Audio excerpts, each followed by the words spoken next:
and scrapes the shoreline across the Delmarva and up the New Jersey coastline. Folks here on the Long Island shore who haven't seen a hurricane in a couple of decades are waiting curiously and with some concern for Irene. All right, pretty significant measures being taken right there in Long Beach, New York. Thanks so much. Mandatory evacuation imposed last night. They've got until 5 o'clock tonight in which to heed those warnings. Rob Marciano, thanks so much. All right, so many have seen Irene's force today. North Carolina, parts of Virginia, but none like our next guest. We'll talk with a hurricane hunter who is about to fly directly into the eye of the storm.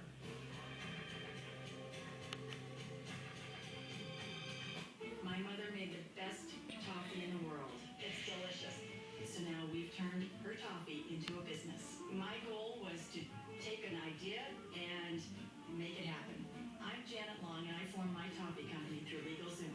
I never really thought I would make money doing what I love. We created LegalZoom to help people start their business and launch their dreams. Go to LegalZoom.com today and make your business dream a reality. At LegalZoom.com, we put the law on your side. I remember the days before COPD. My son and I never missed opening day. But with COPD making it hard to breathe, I thought those days might be over. So my doctor prescribed Symbicort. It helps significantly improve my lung function starting within 5 minutes. Symbicort doesn't replace a rescue inhaler for sudden symptoms. With Symbicort, today I'm breathing better. And that means... game on! Symbicort is for COPD, including chronic bronchitis and emphysema. It should not be taken more than twice a day. Symbicort may increase your risk of lung infections, osteoporosis, and some eye problems. Tell your doctor if you have a heart condition or high blood pressure before taking it. With COPD, I thought I might miss out on my favorite tradition. Now, Symbicort significantly improves my lung function starting within 5 minutes, and that makes a difference in my breathing. Today, I'm back with my favorite tea. Ask your doctor about Symbicort. I got my first prescription free. Call or click to learn more. If you can't afford your medication, AstraZeneca may be able to help. We take it a day at a time. That's how it is with Alzheimer's disease. She needs help from me and her medication. The Exelon patch, it releases medication continuously for 24 hours. She uses one Exelon patch daily for the treatment of mild to moderate Alzheimer's symptoms. It cannot change the course of the disease. Hospitalization and rarely death have been reported in patients who wore more than one patch at a time. The most common side effects of Exelon patch are nausea, vomiting, and diarrhea. The likelihood and severity of these side effects may increase as the dose increases. Patients may experience loss of appetite or weight. Patients who weigh less than 110 pounds may experience more side effects. People at risk for stomach ulcers who take certain other medicines should talk to their doctor because serious stomach problems such as bleeding may worsen. People with certain heart conditions may experience low heart rate. Whenever I needed her, she was there for me. Now, I'm here for her. Ask the doctor about your loved one trying the Exelon patch. Visit ExelonPatch.com to learn more. As the Tea Party turns into the ultimate Republican college worker, they're willing to do battle on the spending issue. There is a seismic shift going on. The CNN Tea Party Republican debate live Monday night, September 12th, 8 Eastern.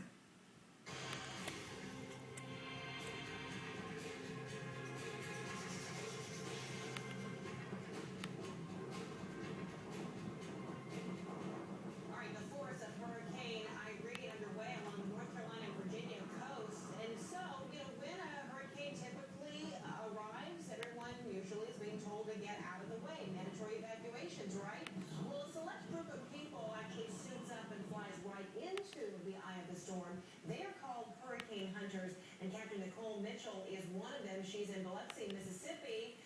All right, so Captain, you are going to be heading your way right into the storm. Give me an idea how long before you are where you want to be over that hurricane.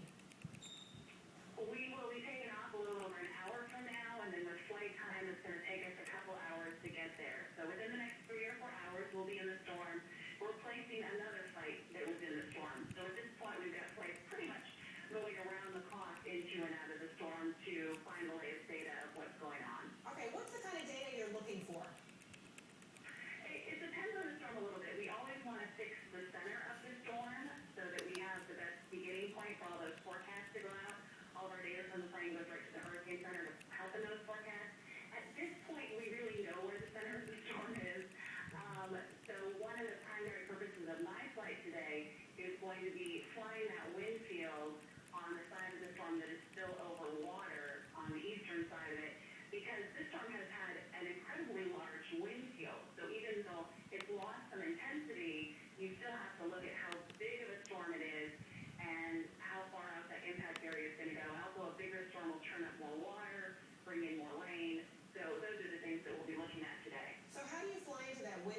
and remain safe?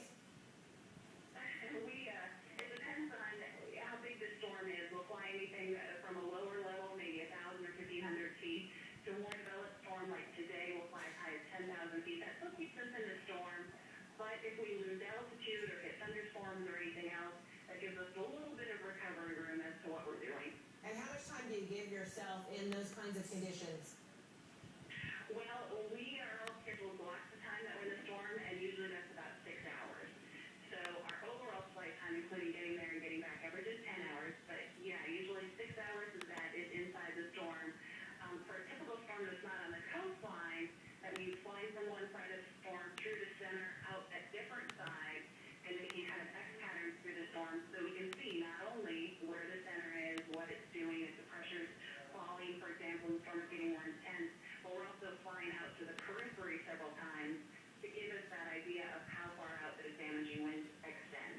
And Captain, how did you get this duty? Is this something that you signed up for, or are many pilots very anxious to get this kind of perspective, and so the line is long? Well, I'm a meteorologist, so I'm a meteorologist on the plane, and it depends on the pilots and why they want to be doing this.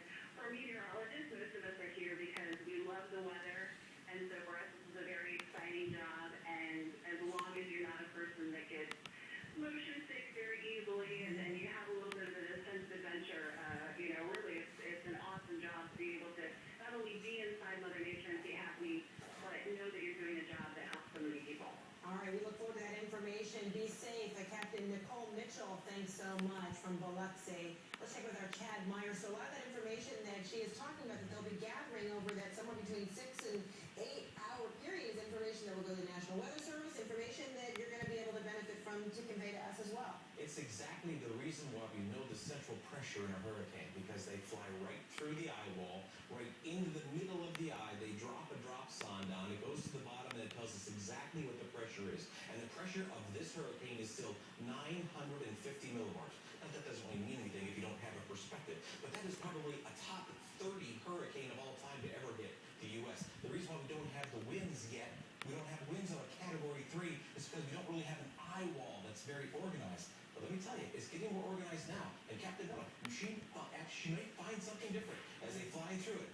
Coming up today, this certainly has the ability to get it to be a significantly more windy hurricane. Now, I know it's already going to be a flood maker everywhere, but the wind field is so large that, look, right here, this is 7:30, maybe 8 o'clock this morning. We almost had tropical storm winds, this green, all the way up to Ocean City, Maryland. I'm going to push it ahead. Now, this is between 4 and 7 o'clock. So 6 o'clock tonight, very close. And that's Washington, D.C., just to the south. Northern Virginia, already getting 39-mile-per-hour winds. And those are sustained winds, not gusts. By 2 o'clock in the morning, there's New York City, there's Long Island, all of New Jersey picking up winds of 39 miles per hour or greater. It has been estimated by some computer models that 44 million people will have 50-mile-per-hour winds at their house with this storm. 44 million people will be affected with 50 miles per hour or more.